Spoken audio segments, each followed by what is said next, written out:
थोड़ा सा अच्छा से थोड़ा पढ़ लीजिए आपके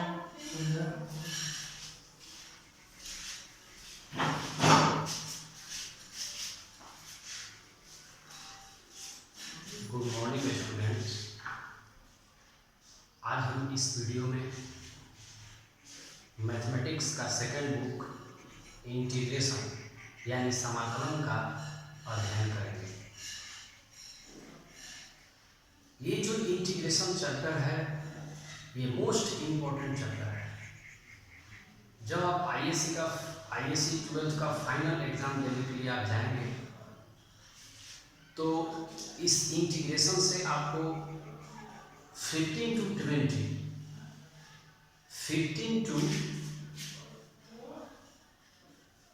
20 मार्क्स का आपको फाइनल एग्जाम में ये क्वेश्चन आता है। तो आप सोच सकते हैं कि 100 में से 20 मार्क्स केवल एक लेसन जिसका नाम है इंटीग्रेशन उससे आता है। तो सोचिए ये इंटीग्रेशन कितना इम्पोर्टेंट है परीक्षा की दृष्टि से देखा जाए तो। सो हम आशा करेंगे और अधिक प्रयास करेंगे कि आज का यह वीडियो आप लोगों को काफ़ी लाभदायक साबित हो। तो चलते हैं इस इंटीग्रेशन पर।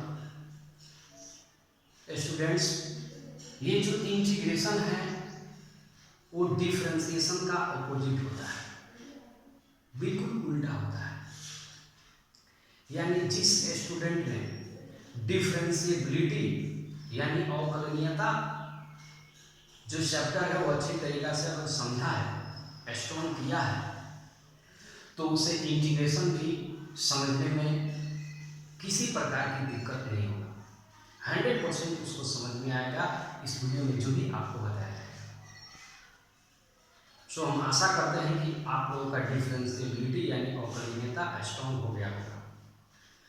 अगर जिस विद्यार्थी का डिफरेंशिएबिलिटी यानी अवकलनीयता स्ट्रॉन्ग नहीं हुआ होगा वो मेरा एक बात मानेगा, उस डिफरेंशिएबिलिटी का रिवाइज कर लीजिए। आप उस डिफरेंशिएबिलिटी से संबंधित जितने भी फॉर्मूले हैं वो आप लोग क्लियर रखिए। अगर इतना आप करते हैं तो इंटीग्रेशन को पढ़ने में समझने में काफ़ी आपको लाभदायक साबित होगा। तो हम आशा करते हैं कि आप लोग का डिफरेंशिएबिलिटी स्ट्रॉन्ग हो गया होगा। तो चलिए हम इंटीग्रेशन पर आते हैं। इंटीग्रेशन दो प्रकार के होता है, टू टाइप्स ऑफ इंटीग्रेशन।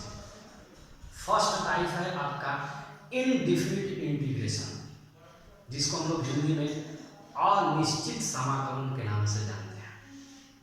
और सेकंड टाइप आपका होता है डिफिनिट इंटीग्रेशन जिसको हम लोग हिंदी में निश्चित समाकलन के नाम से जानते हैं। स्टूडेंट्स, ये दोनों समाकलन है क्या? जब एग्जाम में ये क्वेश्चन आएगा इंटीग्रेशन से रिलेटेड तो कैसे हम पहचान कर पाएंगे कि ये जो इंटीग्रेशन है वो डिफिनिट इंटीग्रेशन है या इनडिफिनिट इंटीग्रेशन है? तो चलिए हम इसका छोटा शब्द में परिभाषा जानते हैं। डिफिनिट इंटीग्रेशन क्या है, इसे कहते हैं वैसा इंटीग्रेशन जिसका कुछ न कुछ लिमिट हो, उस इंटीग्रेशन को डिफिनिट इंटीग्रेशन के नाम से जानते हैं। और वैसा इंटीग्रेशन जिसका कोई लिमिट ना हो, वह इंटीग्रेशन इनडिफिनिट इंटीग्रेशन के नाम से जाना जाता है। जैसे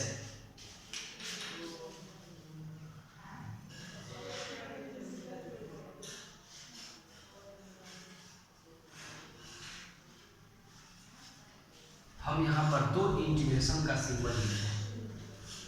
ये जो पहला इंटीग्रेशन का सिंबल है उसमें कोई भी लिमिट आपको दिखाई नहीं दे रहा है, लेकिन ये सेकंड इंटीग्रेशन जो है उसका कुछ ना कुछ आपको लिमिट दिखाई दे रहा है। और लिमिट 0 से और भी कुछ हो सकते हैं, जैसे इंटीग्रेशन 1 से 2 या इंटीग्रेशन का लिमिट 0 से π/2 या इंटीग्रेशन का लिमिट π/2 से π।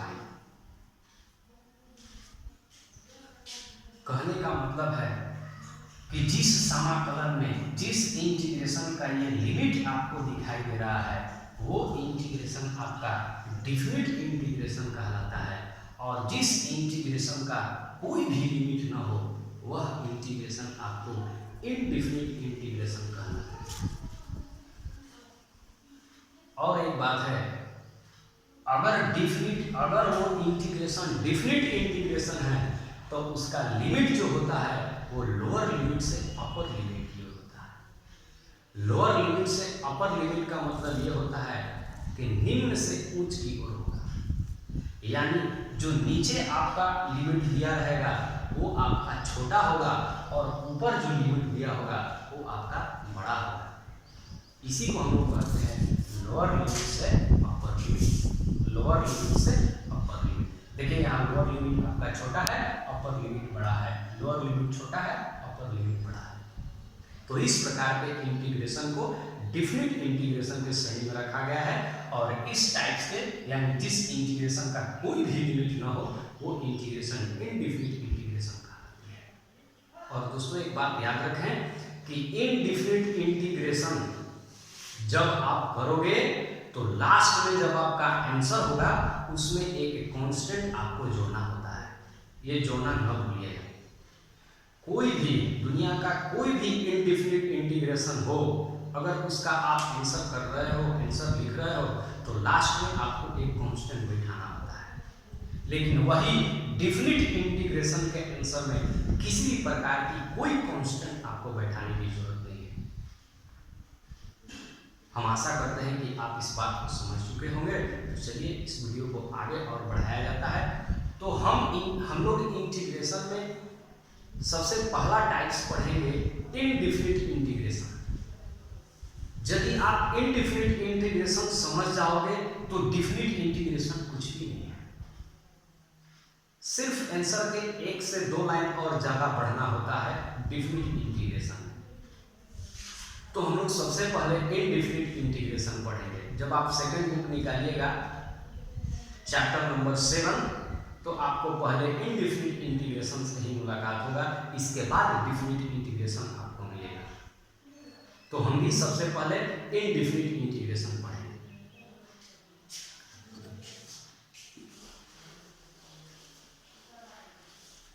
स्टूडेंट्स, इनडिफिनिट इंटीग्रेशन में बहुत सारे टाइप्स के इंटीग्रेशन आते हैं, जैसे inverse trigonometry function, trigonometry function, logarithms function, exponential function, algebraic function. इन सभी से रिलेटेड आप लोगों को इंटीग्रेशन इनडिफिनिट में पढ़ना है और डिफिनिट में भी पढ़ना है। तो सारे टाइप्स तो एक वीडियो में आएगा नहीं, तो हम लोग एक एक टाइप का स्टडी करेंगे तो बेहतर होगा। तो आज हम जिस टाइप का एनालिसिस करने जा रहे हैं वो टाइप है कि अगर कोई इंटीग्रेशन का फंक्शन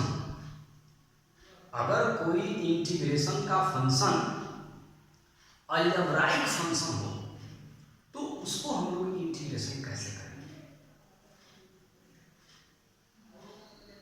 यही टॉपिक आज हम लोग स्टडी करेंगे। तो चलते हैं। सबसे बड़ी बात है कि कोई भी इंटीग्रेशन का फंक्शन यदि अलजेब्राइक फंक्शन हो और जब उस फंक्शन का आप इंटीग्रेशन करने चलोगे तो इंटीग्रेशन करने के दौरान आपको कुछ इंटीग्रेशन के फॉर्मूलों की जरूरत पड़ेगी। तो हम लोग सबसे पहले उस फार्मूला का एनालिसिस करेंगे, उस फार्मूला के बारे में समझेंगे कि वो फार्मूला आखिर कह क्या रहा है। इसके बाद हम लोग वो इंटीग्रेशन पढ़ेंगे जिसका फंक्शन एक अलजेब्राइक फंक्शन होता है। कोई भी अलजेब्राइक फंक्शन हो तो उसका जब हम लोग इंटीग्रेशन करेंगे तो मुख्य रूप से 2 इंटीग्रेशन का फॉर्मूला बहुत अधिक बार आपको देखने को मिलेगा। नंबर पहला है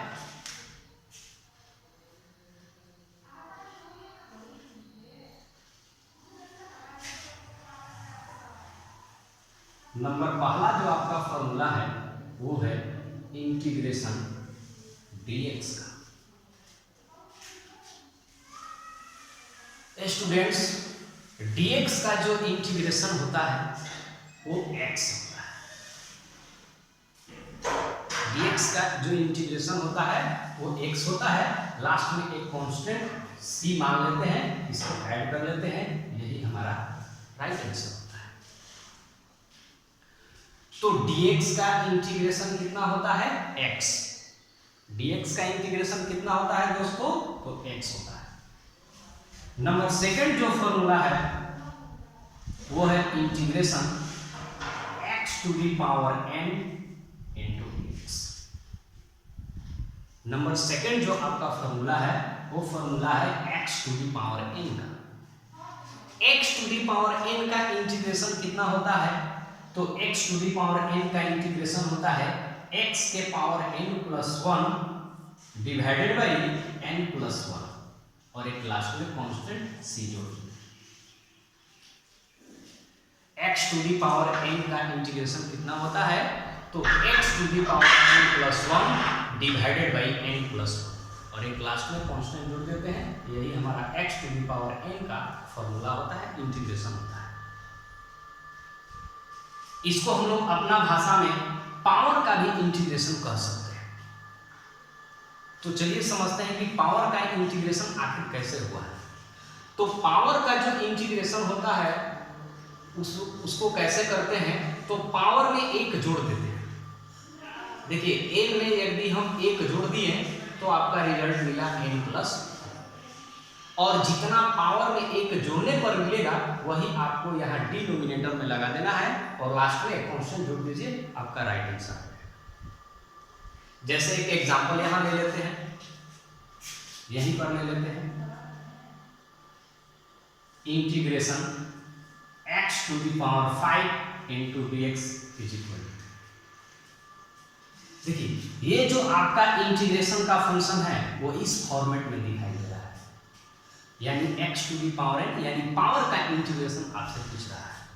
यहाँ पावर जो n है वो एनी कोई भी नंबर हो सकता है, कोई भी पूर्णांक संख्या हो सकता है, चाहे वो पॉजिटिव हो या नेगेटिव हो या बटा में। तो जब हमारा फंक्शन पावर के रूप में दिखाई दे रहा है, x to the power n के फॉर्मेट में दिखाई दे रहा है, तो हम समझेंगे कि हमें पावर का इंटीग्रेशन करना है। और पावर का इंटीग्रेशन कैसे किया जाता है? तो अभी हम आपको बताएं, पावर में एक जोड़ दिया जाता है। तो चलिए पावर में जब एक जोड़ेंगे, 5 में जब एक हम प्लस करेंगे तो x टू दी पावर 6 बनेगा। तो जितना ऊपर पावर उतना डिनोमिनेटर में लिख देंगे और प्लस में एक constant c is the right answer. इस प्रकार से किसी भी x to the power n के फॉर्म में अगर कोई इंटीग्रेशन है तो उसका इंटीग्रेशन इस प्रकार से किया जाता है। तो यही दोस्तों जो आपका दो फॉर्मूला इंपॉर्टेंट है वो यही दो फॉर्मूला इंपॉर्टेंट है। इनमें से ये जो सेकंड नंबर वाला फॉर्मूला है x to the power n, यानी पावर का फॉर्मूला, पावर का इंटीग्रेशन, ये मोस्ट इंपॉर्टेंट इंटीग्रेशन है।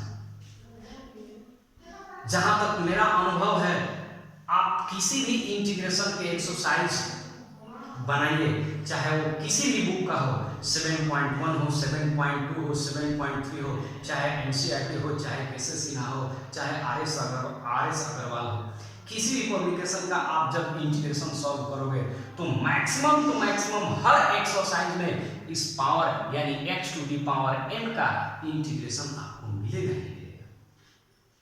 तो फिर से एक बार दोहरा देते हैं कि x to the power n का इंटीग्रेशन कैसे होता है, यानी पावर का इंटीग्रेशन कैसे किया जाता है। तो पावर का इंटीग्रेशन, पावर में एक जोड़ दिया जाता है और जोड़ने के बाद जितना बनता है वो नीचे लिख देते हैं डिनोमिनेटर में और लास्ट में एक कांस्टेंट जोड़ देते हैं, आपका आंसर मिल जाता है।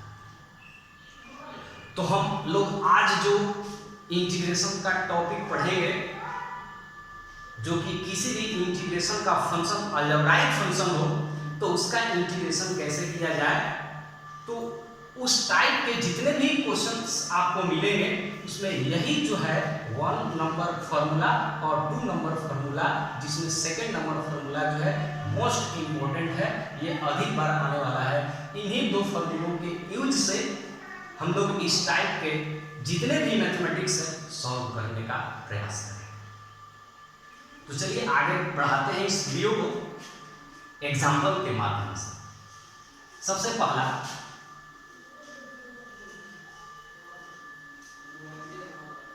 Integration x to the power 3 plus x to the power 2 plus x to the power 1 into dx। इसका हम लोग इंटीग्रेशन करेंगे। सबसे पहला बात, इसका इंटीग्रेशन करते समय लोग ध्यान रखेंगे कि किसी भी इंटीग्रेशन का जो फंक्शन होगा वो फंक्शन में जो टर्म होंगे वो टर्म यदि एक से अधिक दिखाई दे रहे हैं तो आप उसको अलग अलग इंटीग्रेशन के फॉर्म में आप तोड़ सकते हैं और इसके बाद इंटीग्रेशन कर सकते हैं। जैसा कि इस एग्जांपल में आप देख रहे हैं कि इस एग्जांपल में ये जो फंक्शन दिखाई दे रहा है उसमें एक से अधिक टर्म मौजूद है। तो जब किसी इंटीग्रेशन का फंक्शन में एक से अधिक टर्म हो तो उसको अलग अलग टर्मों में तोड़कर आप इंटीग्रेशन कर सकते हैं। तो चलिए हम इस फंक्शन में 3 टर्म दिखाई दे रहे हैं तो तीनों टर्म को अलग अलग कैसे लिखा जाता है वो समझते हैं। देखिए सबसे पहला आपका टर्म है x to the power q, तो हम यहाँ पर लिखते हैं x to the power q और प्रत्येक टर्म में ये dx आपको आकर लग जाएगा into dx plus integration second term आपका है x to the power 2, तो हम यहाँ पर लिख देते हैं x to the power 2 into में dx plus integration third term आपका दिखाई दे रहा है x to the power 1, तो हम यहाँ पर लिख देते हैं x to the power 1 into dx। अब देखते हैं कि ये किस फॉर्म में आपका इंटीग्रेशन दिखाई दे रहा है। ये जो पहला आपका इंटीग्रेशन है ये दिखाई दे रहा है x to the power n के फॉर्म में। इस फॉर्मेट में आपका पहला इंटीग्रेशन बैठा हुआ है, यानी पावर का इंटीग्रेशन यहाँ पर करना है। सेकेंड आपका इंटीग्रेशन भी पावर का ही यहाँ इंटीग्रेशन दिखाई दे रहा है, ये भी जो है x to the power n के फॉर्मेट में दिखाई दे रहा है। थर्ड नंबर भी आपका जो इंटीग्रेशन है वो भी x to the power n, जहां n कोई भी पूर्णांक संख्या हो सकती है। यानी पहला क्वेश्चन, दूसरा क्वेश्चन और तीसरा क्वेश्चन, ये तीनों का तीनों जो इंटीग्रेशन है वो x to the power n into dx यानी इस फॉर्मेट में आपका दिखाई दे रहा है इंटीग्रेशन। तो इसका इंटीग्रेशन स्टूडेंट्स हम बताएं कैसे किया जाएगा। तो पावर में एक जोड़ दिया जाएगा और जोड़ने के बाद जितना रिजल्ट मिलेगा वो बाटा में लिख देंगे, लास्ट में एक कांस्टेंट बैठा देंगे। कांस्टेंट इसलिए बैठाएंगे क्योंकि ये जो हमारा इंटीग्रेशन है वो इनडिफिनिट इंटीग्रेशन है। तो इनडिफिनिट इंटीग्रेशन का जो भी रिजल्ट आता है लास्ट में एक कांस्टेंट बैठा देते हैं, वही हमारा फाइनल रिजल्ट होता है। तो चलिए आगे बढ़ते हैं इसका इंटीग्रेशन करें। तो यहाँ पावर में जब हम एक जोड़ते हैं, जब 3 में एक हम यदि प्लस करते हैं तो x to the power 4 बनता है। तो यहाँ पर हम लिख देते हैं x to the power 4 और 4 बटा प्लस। उसी प्रकार से x to the power 2 में यदि 2 में एक हम प्लस करते हैं तो x to the power 3 बनता है और डिनोमिनेटर में भी हम 3 यहाँ पर लिख देते हैं प्लस। प्लस का सिंबल है तो प्लस। इसके बाद ठीक इसी प्रकार से इसका भी करते हैं। तो पावर में जब हम 1 प्लस करते हैं तो x to the power आपको 2 मिलता है और डिवाइडेड बाई 2 और लास्ट में एक कांस्टेंट सी बैठा लीजिए या k बैठा लीजिए, आपका रिजल्ट। चलिए एक और एग्जांपल देखते हैं, उस पर समझने का प्रयास करते हैं।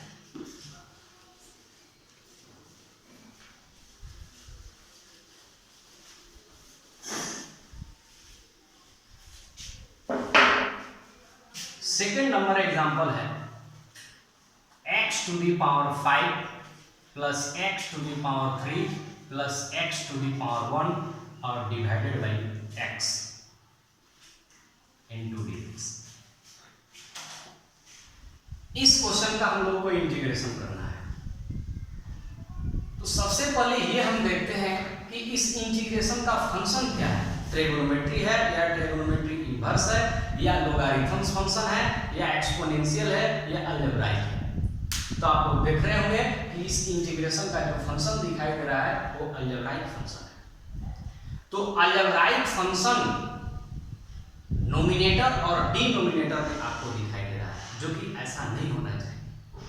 क्योंकि अलजेब्राइक फंक्शन का जो आपका इंटीग्रेशन होता है वो केवल और केवल नोमिनेटर का होता है, डिनोमिनेटर का नहीं होता है। इसमें देखिए बाटे में कोई लगा है, कुछ नहीं लगा है।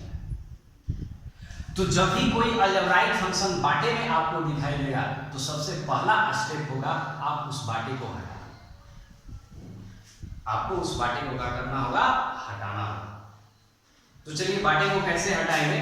तो देखिए कि ये जो आपका जो डिनोमिनेटर में लिखा है x, ये x जो है प्रत्येक टर्म के बटा में दिखाई दे रहा है। x टू दी पावर 5 के भी बाई में x लगा हुआ है, x टू दी पावर 3 के भी बाई में x लगा हुआ है, x टू दी पावर 1 के भी बटा में x दिखाई दे रहा है। तो हम क्या करेंगे कि प्रत्येक टर्म के बाटे में हम x लगा देंगे और इसको अलग अलग कर देंगे। जैसा कि x to the power 5 by x plus x to the power 3 by x plus x to the power 1 by x into dx। अब कुछ कैंसिल आउट हो रहा है तो उसको कर लेते हैं। यहाँ पर एक x कैंसिल हो जाएगा, यहाँ पर भी 1x कैंसिल हो जाएगा और यहाँ पर एक x कैंसिल हो जाएगा। कैंसिल आउट करने के बाद जो रिजल्ट बचता है उसको लिख लेते हैं। ये बचेगा आपको x to the power 4 plus ये बचेगा x to the power 2 plus ये बचेगा 1 इंटू dx। और अब इंटीग्रेशन करने से पहले हम आपको एक बात बताए थे कि कोई भी इंटीग्रेशन का जो फंक्शन होगा उस फंक्शन में यदि एक से अधिक टर्म है, यदि उस फंक्शन में एक से अधिक टर्म होते हैं तो हम अलग अलग टर्मों में तोड़कर तब उसका इंटीग्रेशन करेंगे। तो देखिए तोड़ते कैसे, अलग अलग टर्म में तोड़ने के बाद रिजल्ट क्या मिलता है आपको। तो integration x to the power 4 और dx प्रत्येक के इंटू में जाके लग जाएगा into dx plus integration x to the power 2 into dx plus integration 1 में dx से मल्टीप्लाई करेंगे तो dx से। अब देखते हैं कि ये जो आपका इंटीग्रेशन का फंक्शन है वो किस फॉर्मेट में है। तो आप लोगों को दिखाई दे रहा होगा कि x to the power 4 into dx x square into dx, ये इस फॉर्मेट में दिखाई दे रहा है x to the power n। और x to the power n का इंटीग्रेशन कैसे होता है, तो उस पावर में एक जोड़ देते हैं और जोड़ने के बाद जो रिजल्ट मिलता है उसको डिनोमिनेटर में लिखकर लास्ट में कांस्टेंट बैठा देते हैं। तो चलिए उसी फॉर्मेट पर इसका इंटीग्रेशन करते हैं। तो x टू दी पावर 4 में यदि आप एक ऐड करते हो तो x टू दी पावर 5 बनता है, बाई में भी हम 5 लिख दिए, प्लस x स्क्वायर का आप इंटीग्रेशन करोगे तो x to the power 3 by 3 plus dx का इंटीग्रेशन आपका x होता है। ये एक फॉर्मूला है, इसको हम लोग याद रखेंगे। dx का इंटीग्रेशन कितना होता है, x। लास्ट में कांस्टेंट बैठा देते हैं, आप c बैठाओ या k बैठाओ, हम यहाँ पर k मान लेते हैं, यही आपका है। एक और एग्जांपल लेते हैं और इसके बाद थर्ड एग्जांपल है आपका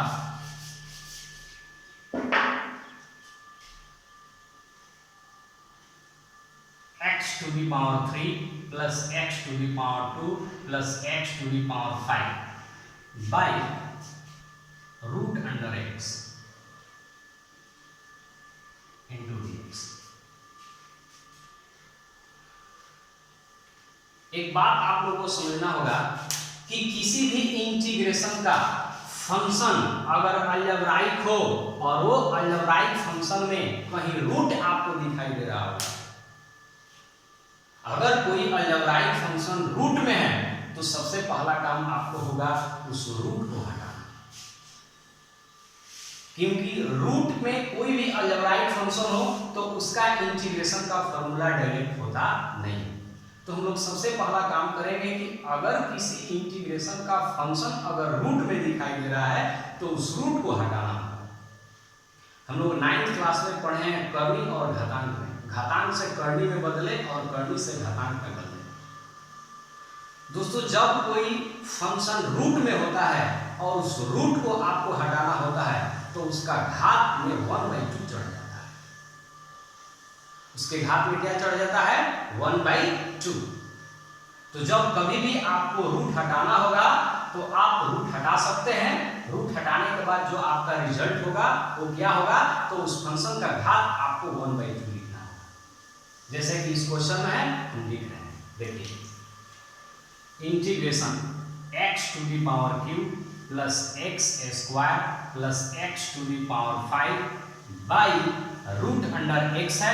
तो यहाँ पर जो भी फंक्शन है उसका हम घात 1/2 लिख देते हैं into dx।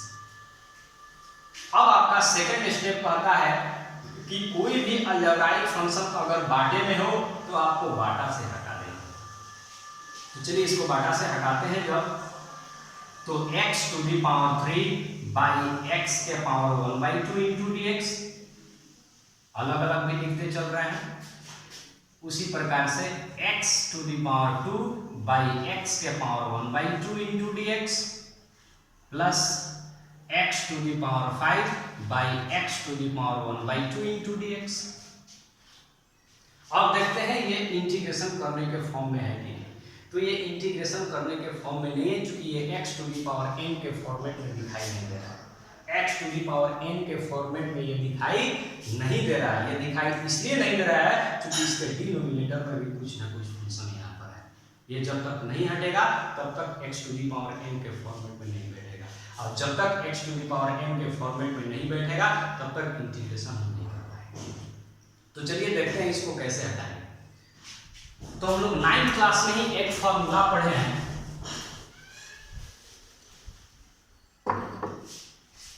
वो आपका फॉर्मूला है x to the power m by x to the power n।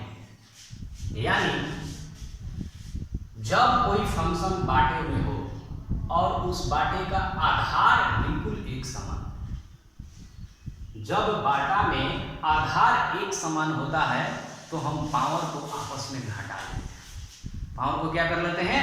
घटा लेते हैं।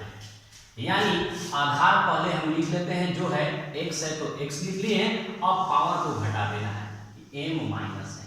हाँ, और ये भी याद रखना होगा कि ऊपर वाला में से नीचे वाला पावर को घटाना है, न कि नीचे वाला पावर में से ऊपर वाला पावर। याद रखिएगा, हमने यहाँ पर ऊपर वाला पावर पहले लिखा है और माइनस के बाद नीचे वाला पावर लिखा है। तो जब कोई फंक्शन बाटे में होता है और उसका आधार यदि समान हो तो पावर को हम लोग घटा देते हैं। इसी रूल का फॉलो यहाँ पर करेंगे। तो देखिए आगे नेक्स्ट आपका होता है आधार जो है वो हम यहाँ पर लिख लेते हैं। आधार x है तो x लिख लेते हैं। अब हम इसको घटाते हैं।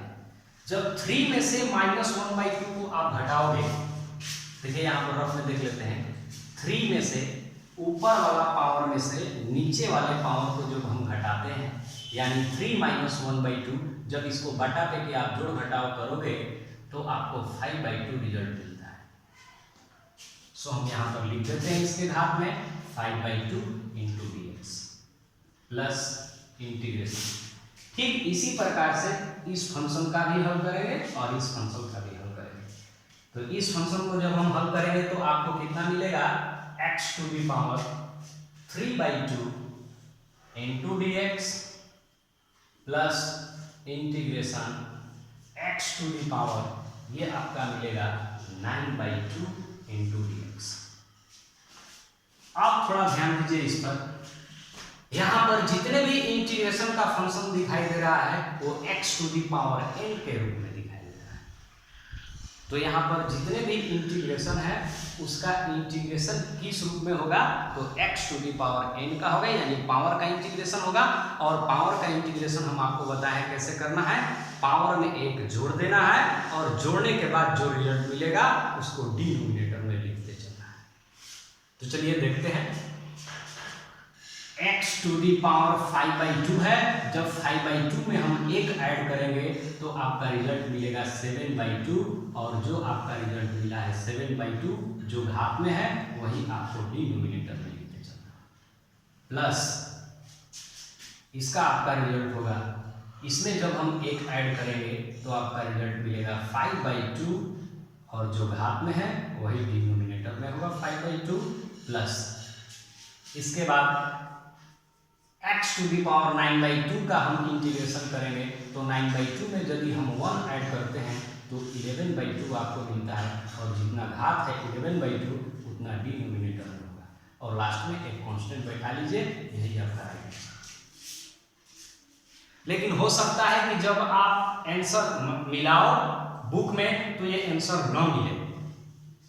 न मिलने का पीछे एक रीजन है, रीजन ये है कि कोई भी फंक्शन का जब हम रिजल्ट निकालते हैं और वो रिजल्ट नोमिनेटर और डिनोमिनेटर में आता है, यानी कि इसका डिनोमिनेटर भी बाटा में अगर होता है तो उस बाटे को हम लोग घटाते हैं। मूल रूप से यह देखा जाए कि जब भी कोई फंक्शन में एक बाटा से अधिक बाटा होता है तो उसको हम लोग घटा देते हैं। हटाते समय यह ध्यान देंगे क्या होगा, मतलब ये डिनोमिनेटर में जो आपका 7/2 है इसको हमें डिनोमिनेटर से हटाना है, मतलब भाग से हटाना है, इसको गुना में लिखना है। तो जब भी कोई फंक्शन अगर बाटा में है और उसको आपको इसके गुना में लिखना होता है तो हम क्या करते हैं, इसको उलट देते हैं। जैसे 7/2 है तो 2/7 हो जाएगा, 3/4 है तो 4/7 हो जाएगा, 5/2 है तो 2/5 हो जाएगा, 11/2 है तो 2/11 हो जाएगा। कब? जब आप बाटा से हटाकर आप इसके गुना में लिखना चाहोगे तब। तो चलिए इसको देखते हैं, बाटा से हटाकर इसको गुना में लिखते हैं तो 7/2 है तो इसको हम लिख सकते हैं 2/7, इंटू में जितना आपका नोमिनेटर है, प्लस उसी प्रकार से ये हो जाएगा आपका 2/5 into x to the power 5/2 plus 2/11 into x to the power 11/2 plus में constant is the right answer. हम आशा करते हैं कि आपको ये वीडियो अच्छा लगा होगा।